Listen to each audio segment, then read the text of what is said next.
자, 여러분 안녕하십니까? 자, 여러분 이번 시간에요. 공기업 경제학 전공 실전 온라인 스터디 네 번째 시간이 되겠습니다.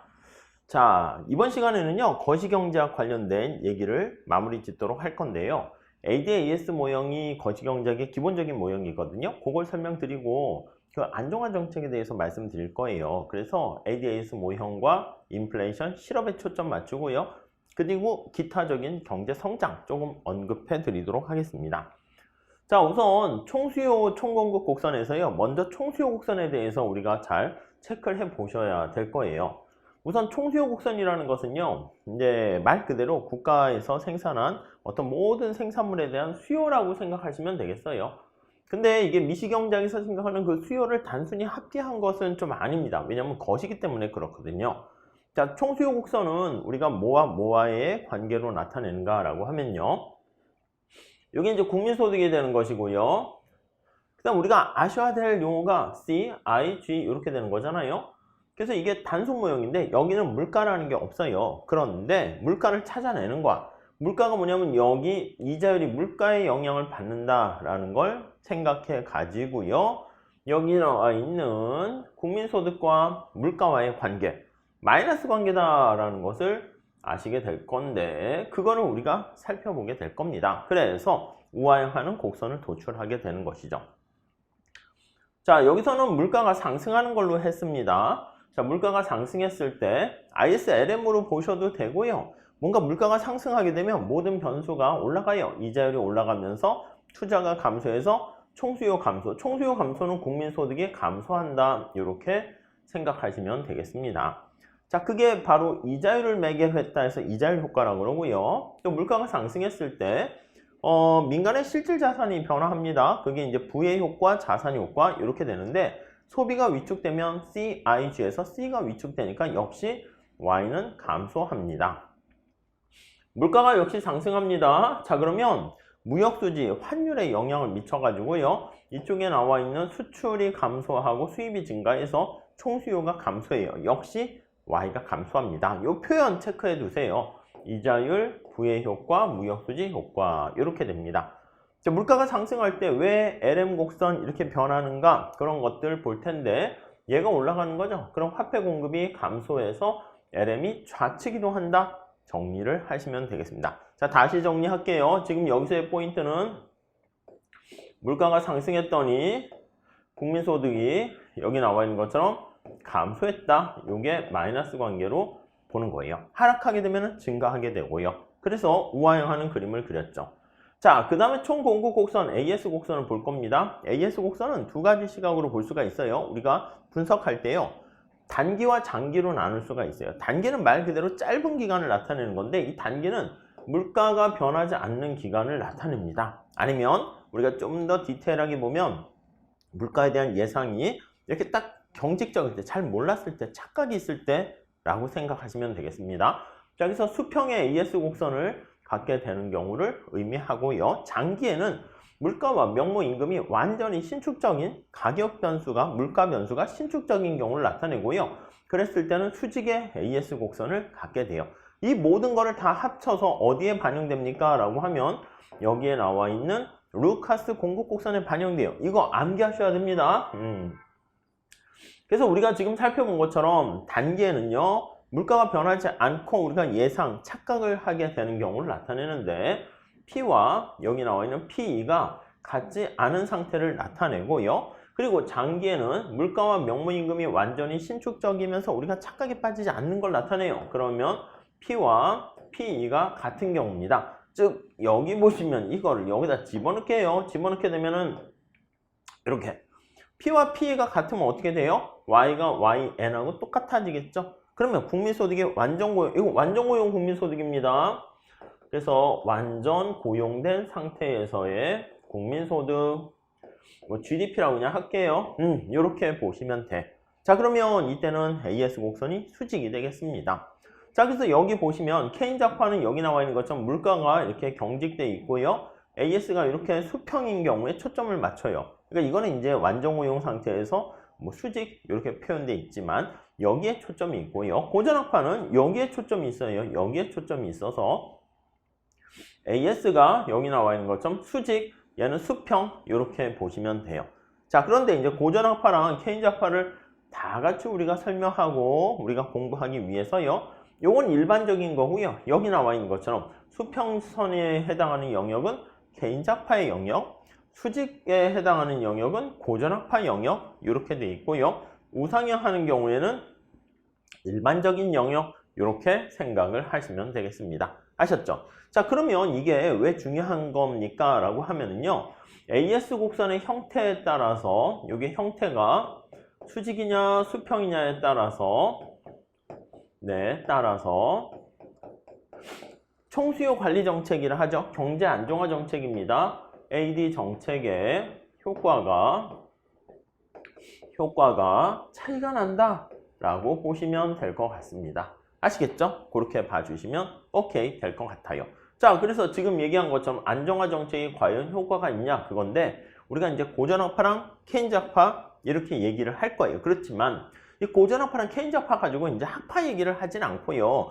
우리가 기간 가지고 얘기할 거예요. 그래서 단기에도 고전학파 시간은 원래 장기에 가깝고요. 케인즈학파는 얘는 장기가 가깝고 케인즈학파는 단기 짧은 기간을 강조한다 이렇게 보시면 되는데 고전학파도 단기에는 경기 침체 시에 정부가 개입해야 된다는 거에 대해서는 동의를 합니다. 무슨 말씀인지 아시겠죠? 케인즈학파도 마찬가지야. 장기에는요. 생산과 고용에 총수요가 별다른 영향이 없다는 것을 이해를 해요. 물가만 변화시킨다는 거 알고 있어요.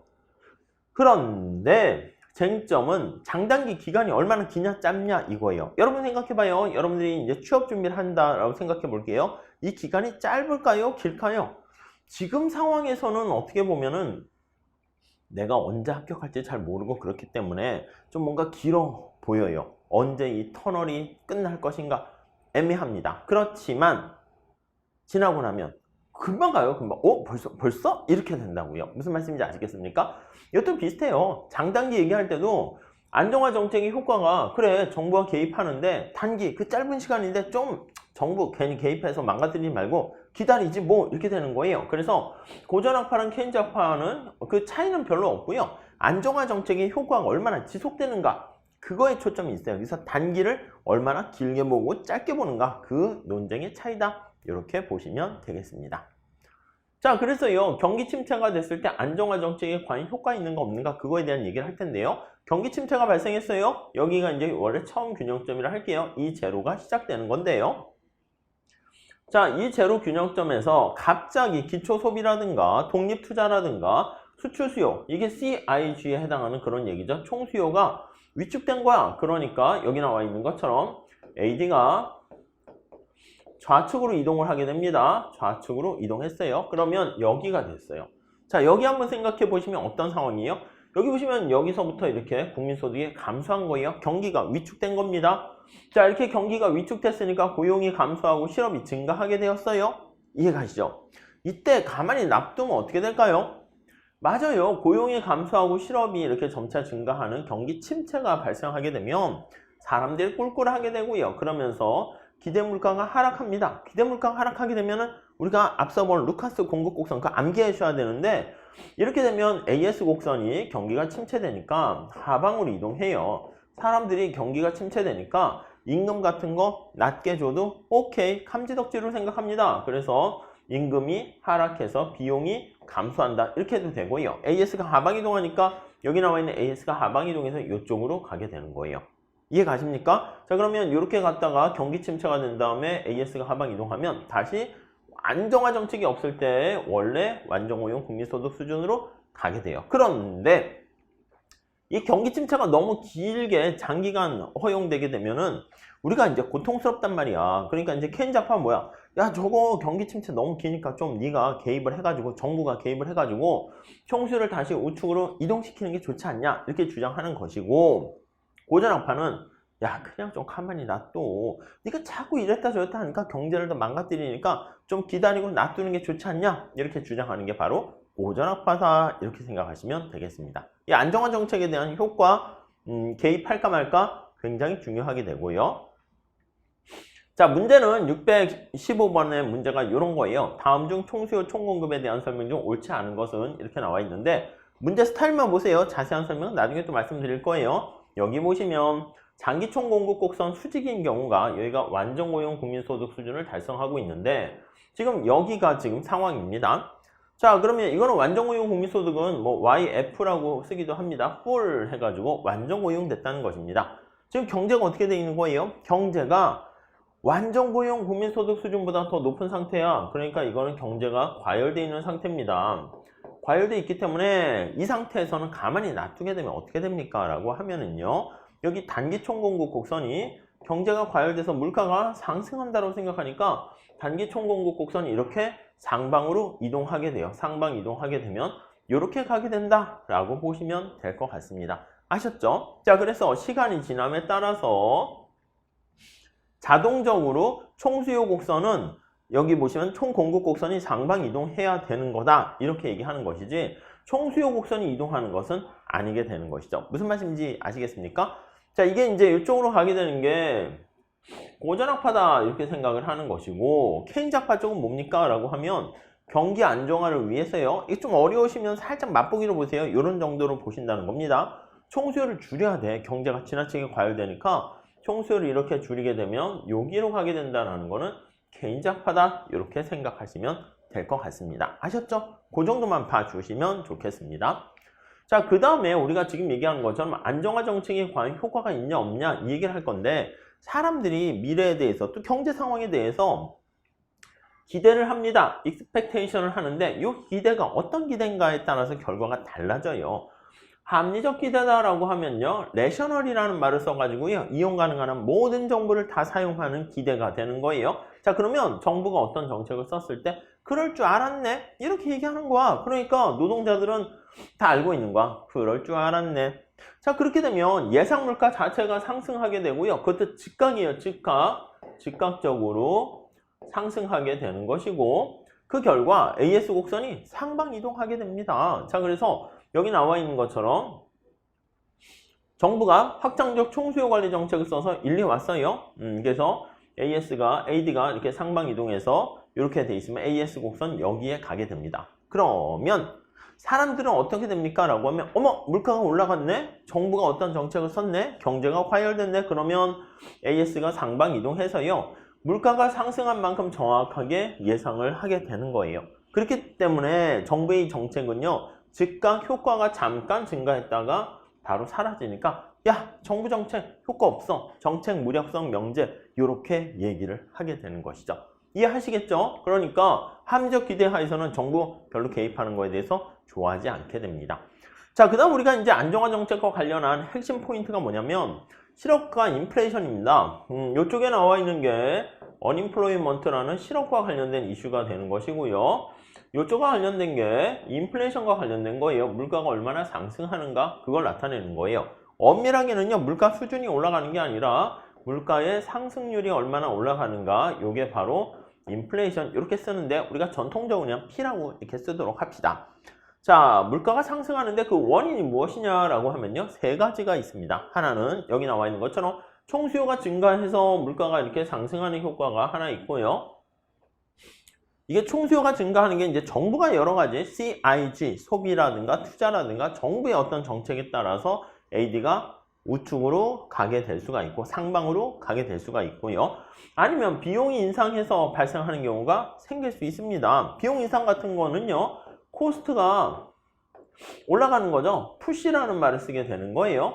여러 가지 원자재 가격이라든가 인건비라든가 이게 올라가면 AS가 상방 이동하게 돼요. 그러면 물가도 올라가고 근데 이때는 특징이 뭐죠? 맞습니다. 물가만 올라갈 뿐만 아니라 여기 나와 있는 국민소득도 줄어들게 되는 스태그네이션과 인플레이션이 동시에 발생합니다. 그래서 이런 경우를 스태그플레이션이다 이렇게 얘기를 하게 되는 것이죠.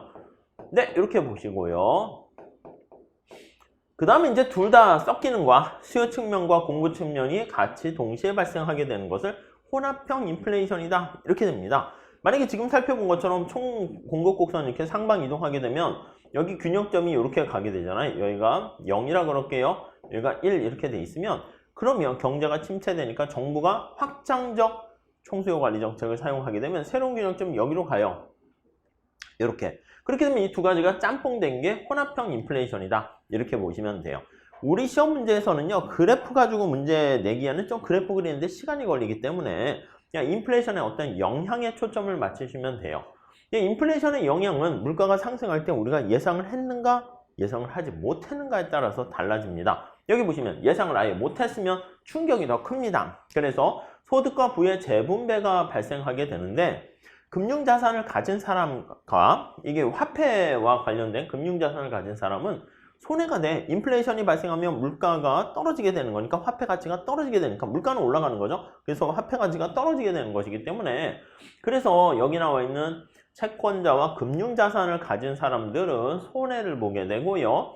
실물자산을 보유한 사람이라든가 이건 뭐 부동산이나 이런 것들 가지고 있는 사람들, 빚진 사람들은 오히려 이득을 보게 됩니다. 그래서 어떤 노력과 상관없이 인플레이션을 인해서 누구는 이득을 보고 누구는 손해보는 그런 결과를 초래하게 됩니다. 자, 그리고요 또 인플레이션 텍스라고 합니다. 인플레이션이 야기되면 정부의 조세 수입이 자꾸 줄어들게 되면서 또 누진성을 이제 부과시키게 됩니다. 그래서 명목소득에 인플레이션, 누진적인 과세가 발생하게 되니까 인플레이션이 유발되면은 세금을 더 내는 결과를 초래하는데 그것을 인플레이션 텍스다. 이렇게 보시면 되겠습니다. 여러분, 물가가 얼마나 올라갈지 예상을 할지 몰라. 그렇게 되면 사람들의 불확실성이 증대되지 않습니까? 우리가 공기업 같은 경우도 보면 언제 시험을 볼지, 시험 범위는 어디까지 할지 이게 이제 딱 명확하게 돼 있지 않습니다. 보통 우리가 무슨 꽃이라든가 자격증 시험 같은 경우에는 그냥 대충 시험 범위라든가 이게 정해져 있잖아. 그래서 내가 얼마나 공부를 하게 되면 이게 합격 가능성이 있는가를 알 수 있는데 약간 공기업이나 이런 것들은 애매해요. 문제까지도 다 완전히 공개되는 것도 아니기 때문에 사실은 쉽지가 않은 것이죠. 그러니까 얼마나 물가가 상승할지 모른다 이렇게 되면은 불확실성이 커지게 되고요. 우리가 어떤 의사결정과 선택을 할 때 저해가 된다. 이렇게 정리를 하시면 되겠습니다. 근데 인플레이션이 예상됐으면 앞에서 말씀드린 것처럼 예상하지 못한 것보다는 충격이 덜 해요. 충격이 덜 하지만 그래도 이렇게 채권자랑 채무자로부터 소득이 재분배되는 효과는 없지만 그래도 물가가 상승하니까 내가 화폐를 가지고 있으면 어떻게 돼? 손해라니까 바보가 되는 거라니까. 그럼 어떻게 됩니까? 맞아요. 실물자산을 갖고 있거나 은행에 예금을 해둬서 이자 수익을 통해서 어느 정도 인플레이션의 충격을 피해야 됩니다. 자, 그러다 보니까 첫 번째는 구두 밑창이 닳아 없어진다 해서 슈레더 코스트라는 표현을 쓰게 됩니다. 이해 가시죠? 왜냐하면 은행을 왔다 갔다 하면서 중간에 버리는 시간이라든가 구두 밑창이 닳아 없어지는 문제가 생기네요. 또 하나는요, 우리가 식당에서요 메뉴 코스트다라고 해가지고요 메뉴판을 바꾸는데 또 비용이 들게 됩니다. 이해하시겠죠? 그렇게 정리하시면 되겠고요. 그 다음에 피셔 가설이 성립하게 됩니다. 피셔 가설. 여기 나와 있는 명목이자율은 실질이자율 플러스 예상 인플레이션율 이렇게 되는 거 알 수가 있습니다. 요게 피셔 가설이 되는 것이죠. 자, 요 예상이 정확하게 되면은 명목이자율은 실질이자율에다가 예상 인플레이션율만큼 올라가게 되는 거 우리가 알 수가 있게 되고요. 자, 여기서 예상된 인플레이션 같은 경우에는 생산과 고용에 별다른 영향을 미치지는 못하게 된다라는 거 알 수 있겠습니다. 자, 그래서 시험 문제는 이렇게 인플레이션에 대한 영향 이런 거에 대한 설명이 나오게 돼요. 자, 우리가 살펴본 것처럼 여기요. 인플레이션이 예상될 때, 예상될 때, 예상될 때, 예상될 때. 그리고 또 하나 물어보면 예상되지 못할 때 이렇게 나눠서 보시면 될 것 같은데요. 보통 인플레이션이 예상될 때는요.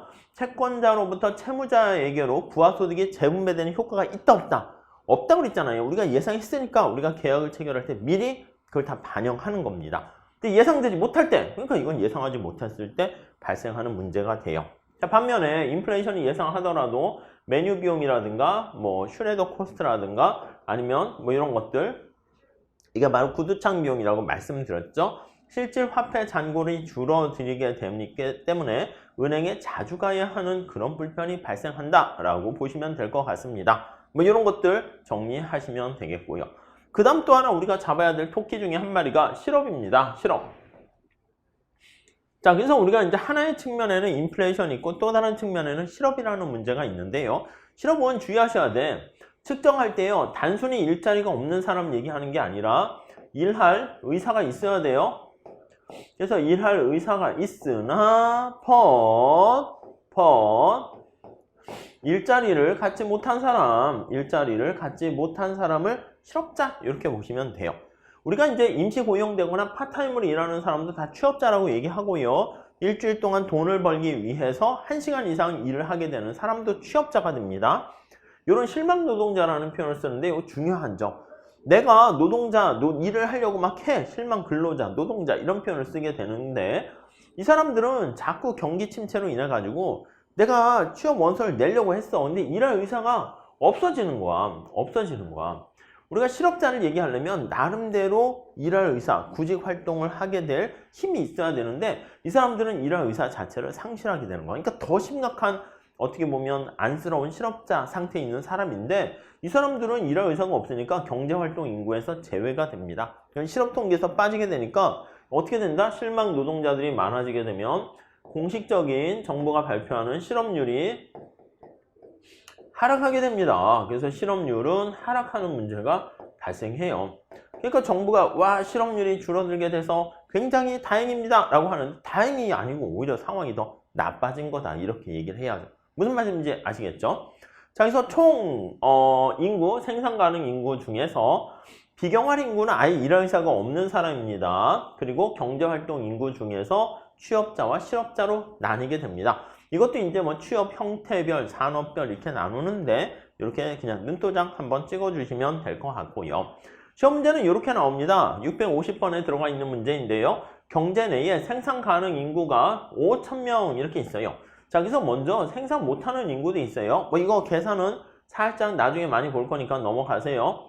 여러분 15세 미만 인구는 빼야 돼요. 초등학생이라든가 이런 사람들은 빼야죠. 일할 수 있는 어떤 상황이 아닙니다. 그래서 이 생산 가능 인구가 지금 5천만 명이다 라고 보시면 되겠고요. 그 다음에 여기 보시면 쭉 해서요. 요게 비경활 인구야. 그래서 비경제활동 인구, 비경활이라는 말을 쓰게 되고요. 그 다음에 여기 쭉 보시면요. 여기가 이제 취업자 수 이렇게 있고 여기요. 실업자 수 이렇게 돼 있습니다. 실업자 수, unemployer 이렇게 표현할게요. 실업자 수 이렇게요. 그래서 우리가 실업률은 어떻게 구합니까? 라고 하면은요. 실업률은 U라고 할게요. 소문자로. 그러면 경제활동 인구 중에서 여기 보시면 2가 취업자고요. 여기 보시면 U가 실업자 수예요. 요 두 가지가 이제 합쳐진 게 경제활동 인구, 그 중에 실업자 수 이렇게 되는 거 알 수가 있습니다.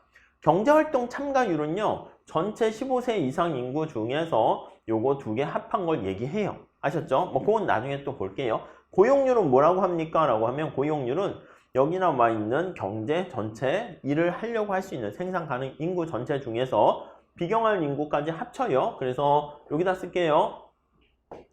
비경활 인구에다가 취업자와 실업자 여기에다가 분자에 뭐가 들어갑니까? 하면 취업자 수가 이렇게 들어가는 거 알 수가 있습니다. 아셨죠? 그 정도만 체크하시면 될 것 같습니다.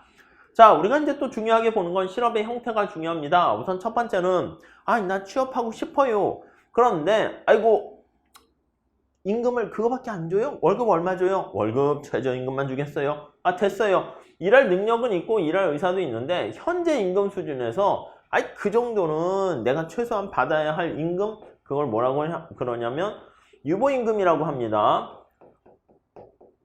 유보, 마음속에 품었다는 뜻입니다. 리저브 했다는 거예요.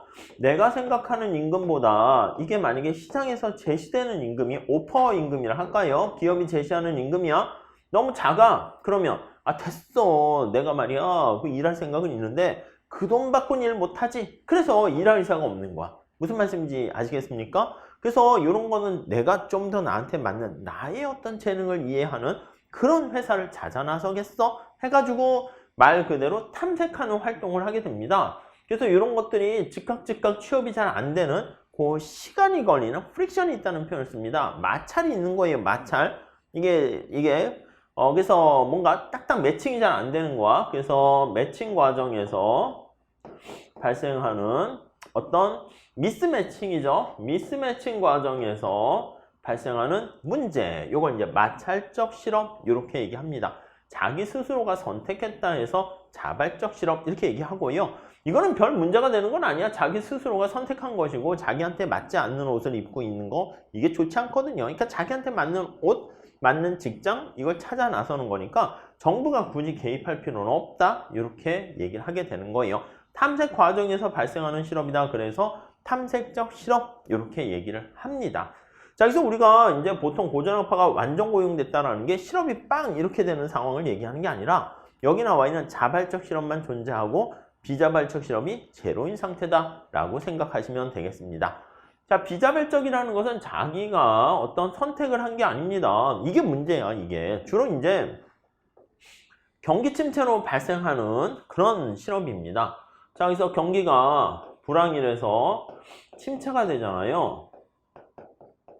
침체 시 불황이 발생하게 되고요. 이러한 불황으로 인해 가지고 발생하는 실업. 이게 바로 여기 나와 있는 경기적 실업이 되는 것이고요. 자, 그 다음 구조적 실업은 뭡니까? 라고 하면 이건 산업 구조가 바뀌는 거야. 그래서 여러분 산업 중에서 가끔 AI가 등장해서 뭐 사양 산업이 이제 어떻게 생기느니 이런 얘기들 하잖아요. 거기에 내가 일을 하다 보니까 실업 상태에 빠지는 건 구조적 실업 이렇게 얘기를 하는 겁니다. 자, 경기적 실업은요. 경기가 다시 회복이 되면 해소는 될 수 있어요. 근데 구조적 실업이다 라고 하면 이건 산업 구조가 지금 아니 새로운 산업이 됐는데 내가 컴퓨터도 못하고 코딩도 못하고 AI에 대한 어떤 플랫폼에 대한 네트워킹에 대한 그러한 마인드가 없으면 뭐 회사에서 일을 할 수 있겠습니까? 그러니까 뭐 산업구조 개편으로 인해서 거기에 맞는 기술과 능력을 갖추고 있어야 되는데 그렇지 못해서 잡을 구하지 못하는 상태 이런 걸 구조적 실업이다 이렇게 보시면 되겠고요. 당연히 경기적 실업보다는 구조적 실업이 좀 더 기간이 길지 않겠습니까? 내가 뭐 4차 산업혁명으로 지금 새로운 산업으로 도약되고 있는데 거기에 준비가 안 돼 있으면 오랫동안 실업 상태에 빠질 수가 있어요. 근데 경기가 좋아지게 되면 그때는 다시 금방 호황이 되면 실업이 해결될 수 있는 게 경기적 실업입니다. 자, 우리 실업과 인플레이션 이 두 마리 토끼를 한꺼번에 표현하는 방법이 없을까 해서 나타낸 게 그게 바로 필립스 곡선입니다. 자, 영국의 경제학자 필립스가 뭐라고 그랬냐면 여기 나와 있는 인플레이션과 실업과의 관계를 곡선으로 표현을 했습니다. 요 파이가 인플레이션이고요. 요게 실업이에요. 실업률, 인플레이션. 요 가만히 보면 알파가 0보다 크기 때문에 앞에 마이너스 보호가 있죠. 얘네들과의 관계는 마이너스 관계에 있어요.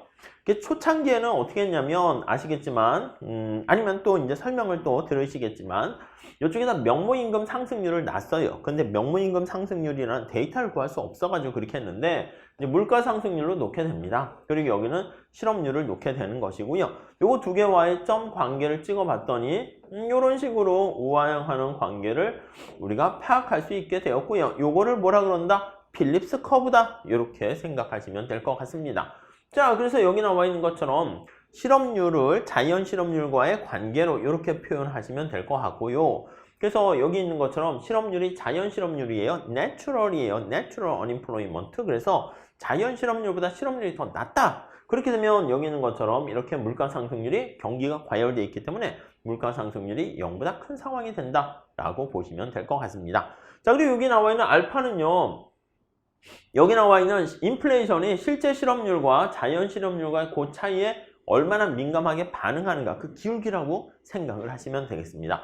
이렇게 보통 우리가 우하향한다라는 것을 우리가 알 수가 있겠고요.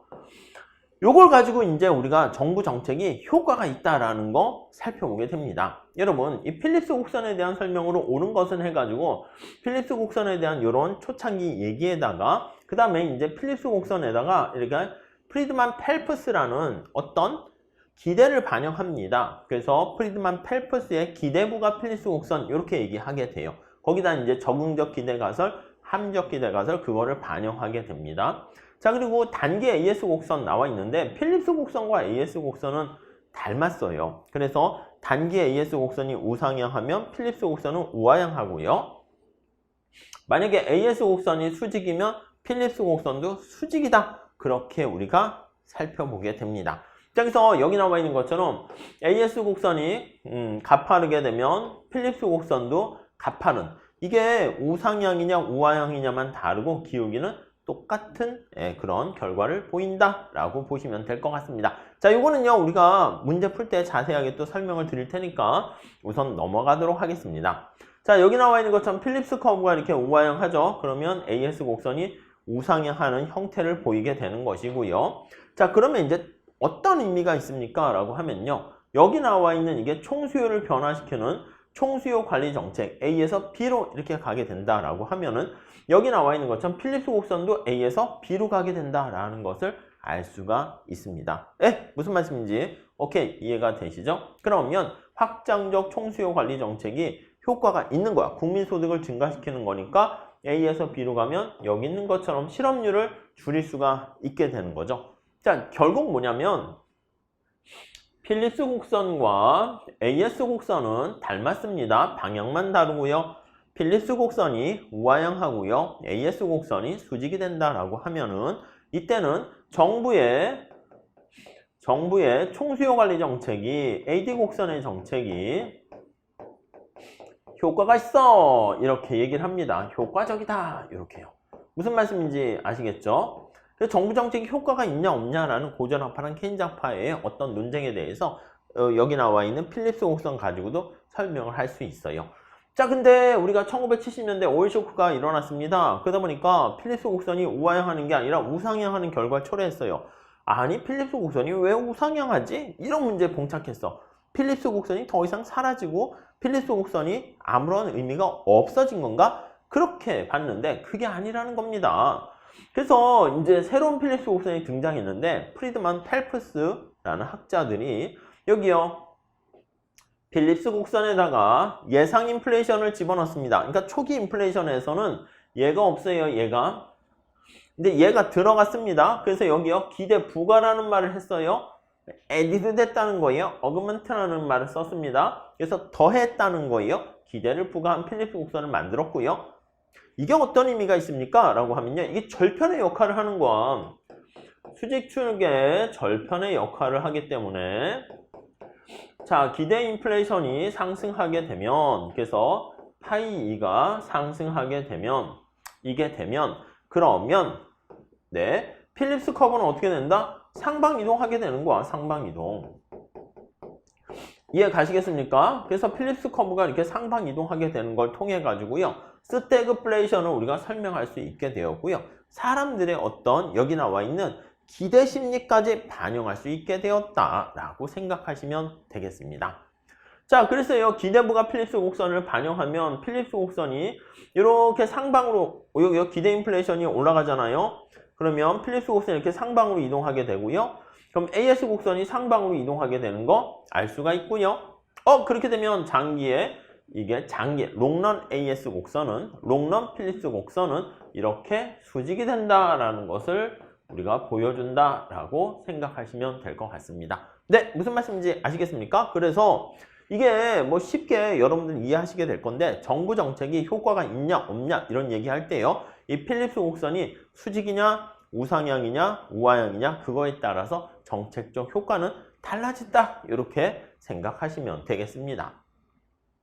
그 다음 우리가 이제 실업과 인플레이션을 반영한 필립스 곡선을 다 배우면 이건 지금까지 단기 안정화 정책이거든요. 주로 이제 거기서 시험 문제가 많이 나옵니다. 정부의 정책과 관련해 가지고 특히 요즘은 경제 성장보다도 경기 침체로 인한 불황이 장기화되고 있어 가지고 거기에 초점이 많이 맞춰져 있어요. 거기다 코로나 사태라든가 이런 것들 때문에 훨씬 더 팬데믹 측면에서는 경기 침체가 지속될 것 때문에 우리가 이제 늘 그걸 고민하고 있는 거죠. 자, 그렇지만 우리가 장기적으로는요, 뭔가 성장을 해야 됩니다. 그래서 장기의 어떤 성장과 관련해서 얘기를 하는 게 경제 성장 이렇게 됩니다. 자, 성장과 관련된 어떤 회계 방정식이라는 표현을 써요. 총생산함수가 이렇게 주어져 있어요. 그래서 이게 국민소득 A가 이제 약간 노동과 자본 이외에 나머지 기타 등등이다 해서 이건 이제 솔로는 잔차라는 말을 씁니다. 솔로 잔차, 레지듀얼 이런 표현을 쓰게 돼요. 자, 그리고 K와 L이 있어요. 노동과 자본이 있습니다. 여기 보시면 노동 위에 붙은 알파, 자본 위에 붙은 알파, 노동 위에 붙은 1-알파 이게 가중치 역할을 합니다. 자, 성장의 원천을 이렇게 쫙 분해를 하게 돼요. 그로스 어카운팅이라는 말을 쓰게 됩니다. 그걸 성장 회계라고 하고요. 이렇게 퍼센트지로 나타내 가지고 야, 어떤 나라가 아니면 어떤 사람이 시험에 합격했다 그러면 합격한 원인이 어떤 한 가지 요인만 있는 건 아니겠죠. 그 요인들을 쫙 분해하는 작업을 하게 되는데 그게 바로 성장 회계 관련된 식이다 이렇게 보시면 되겠습니다. 자, 기타 등등 나타내는 요 A를요 총 요소 생산성이라고 합니다. 그래서 STFP 이렇게 표현을 쓰게 되고요. 그리고 눈에 보이는 노동과 자본의 양적인 성장이 이제 어느 정도 한계에 봉착했다 생각해서요. 여기 나와 있는 인적 자본이라든가 뭔가 기술 진보라든가 R&D라든가 아니면은 뭐 지식, knowledge라든가 외부성 이런 걸 통해 가지고 내생적 성장 이론 거기까지 공부를 하셔야 됩니다.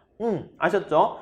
자, 그래서 보통 요거 있잖아요. 요렇게 생산함수가 있을 때 실질 GDP 성장률이 얼마가 되고 총 요소 생산 성장률이 얼마가 될 때 여기 나와 있는 노동 투입량의 증가율이 이렇게 있을 때 성장 회계에 따른 자본 투입량의 증가율은 어떻게 되는가? 이거 계산하는 거 우리 보게 될 거예요. 어떻게 합니까 하면요. 요거를 우리가 식으로 바꿔 주셔야 돼요. 살짝 아이디어만 뭐 계산 안 할게요. 우리가 변화율로 표현하게 되는 게 이거야. 이렇게 돼 있으면 Y 국민소득의 변화율은 곱하기는 더하기가 되고요. 위에 나와 있는 원래 로그를 씌우는 거라서 위에 나와 있는 지수가 내려가게 됩니다. 그래서 A분의 델타 A 더하기 0.7이 내려갑니다. 지금 여기서 N은 노동을 얘기해요. 노동이 얼마나 증가했는가 더하기 0.3이 내려가고요. K는 자본입니다. 자본이 얼마나 증가했는가 이렇게 되는 거 알 수 있어요. 그래서 지금 여기 자본 투입량의 증가율은 요거를 구하는 거야. 요거를. 나머지 정보는 알고 있습니까? 예, 알고 있어요. 실질 GDP 성장률 이렇게 4% 주어지고요. 총 요소 생산의 증가율 1% 주어지고요. 노동의 증가율 3% 주어져서 계산을 하시게 되면 쉽게 구할 수가 있게 됩니다. 아셨죠? 자, 이렇게 해가지고요. 우리가 그냥 기본적인 성장 회계 방정식을 봤고요. 경제성장 이론은요. 우리가 솔로 모형을 보셔야 돼요. 근데 솔로 모형이 한계를 갖고 있습니다. 이게 신고전학파 성장 모형인데 아니 생산함수가 이거는 기본 강의 때 조금 우리가 보충을 하셔야 됩니다. 여기서 짧게 할 수는 없어요. 그래서 원점에 대해서 오목한 한계 생산이 체감하는 그런 생산함수를 상정해요. 그렇게 되면 솔로 모형은 어떻게 됩니까? 라고 하면요. 이게 수렴가설이라는 표현을 써요. 수렴가설. 자, 수렴가설이라는 것은 바로 뭐냐면 자, 경제가요. 앞서 나가는 국가는 성장 속도가 좀 줄어들고요. 느린 국가는 성장 속도가 빠르단 말이야. 그렇기 때문에 그러니까 경제 성장 속도가 처진 국가는 그럼 따라잡기, 캐치업이라는 컨버전스라는 효과가 발생하게 돼요. 수렴 현상이 발생해야 되는데 이게 현실에서 성립하지가 않게 되는 거야. 왜? 그 왜를 설명하기 등장한 게 내생적 성장 이론입니다. 무슨 말씀인지 아시겠죠? 여러분들이 사실 그래 삶의 태도라고 볼 수 있는데 어떤 사람이 그냥 좀 지금서부터도 중요해요. 지금서부터 열심히 준비해가지고 취업을 했어. 똑같이 취업했는데 취업한 다음에 나 이제 취업했으니까 나 쉴래 이런 사람이 있고요. 그 여세를 모아서 그냥 계속 지속적으로 공부를 열심히 하는 친구들도 있습니다. 그런 사람은요 오히려 더 빠르게 지속적으로 성장합니다. 그리고 지식이라는 것은 이게 축적되면서 이게 눈덩이 불어나는 것과 비슷하게 누적되는 경우가 생기거든요. 그렇기 때문에 오히려 이렇게 조금 눈덩이를 조그맣게 뭉치는 사람은 조그만 눈사람밖에 못 만드는데 이게 커지게 되면 거의 기하급수적으로 커져요. 그래서 그런 것을 설명하기 위해서 등장한 게 내생적 성장 이론이다 라고 보시면 되겠습니다. 그래서 이제 두 가지 방법. 첫 번째는 생산함수가 기술 진보로 지속적으로 경제 성장이 일어난다거나 아니면 광의의 자본의 개념을 도입하게 됩니다. 그래가지고요. 광의의 자본이라는 그래서 뭐 인적 자본도 거기에 포함돼요. 그걸 도입해서 우리가 접근하게 되는 것을 알 수가 있어요. 자, 그래서 각국의 지속적인 성장률이 격차가 벌어지는 이유는 내생 변수 간의 상호작용 때문에 발생한다. 이렇게 얘기를 하게 되는 것이고요. 그 대표적인 게 R&D 모형 그리고 휴먼 캐피탈 모형 이렇게 나와 있습니다. 그래서 이 휴먼 캐피털이라는 인적 자본은 어떤 교육을 통해 가지고요. 뭔가 지식을 축적할 수 있게 된다. 뭔가 기술이 몸에 체화된다 라는 걸 가지고 설명하게 되는 것이고요. 특히 어떤 지식 같은 거는 비경합성을 갖고 있어요. 내가 지식을 갖고 있다 해서 다른 사람이 가지고 있는 지식이 없어지는 게 아니라는 것이죠. 네, 그래서 지식과 기술을 무한정 증가시키게 됨으로써 그래서 지속적인 성장이 가능하다라고 보는 게 내생적 성장 이론이다. 이렇게 정리를 하시면 되겠습니다. 자, 그래서 내생적 성장 이론과 관련해 가지고는요, 이런 식으로 살펴보시면 돼요. 우리가 원래 내생적 성장 이론은 좀 모형이 어려워요. 그래서 폴 로머의 R&D 모형 이런 모형이 있고요. AK 모형 정도는 조금 보실 필요 있어요. 그래서 이것도 설명드리고 다시 문제화해서 만들어 드려서 풀어볼 겁니다. 루카스라는 학자는 인적 자본이라는 휴먼 캐피털을 이용해 가지고 요거를 설명하게 되었다라고 보시면 되겠습니다. 자, 그런데 로머의 R&D 모형에 따르면 연구 인력을 증가시켜서 지속적인 경제 성장을 높일 수 있다. 이렇게 얘기한 게 바로 내생적 성장 이론이 된다라고 보시면 되겠고요. 내생적 성장 이론은 수렴 가설과는 거리가 멀어요. 아시겠죠? 그래서 앞서 나가는 애는 더욱더 빠르게 성장하는 모습을 보이고 뒤처지는 애는 오히려 빨리빨리 성장하지 못하는 그런 결과를 보인다라고 정리를 하시면 되겠습니다.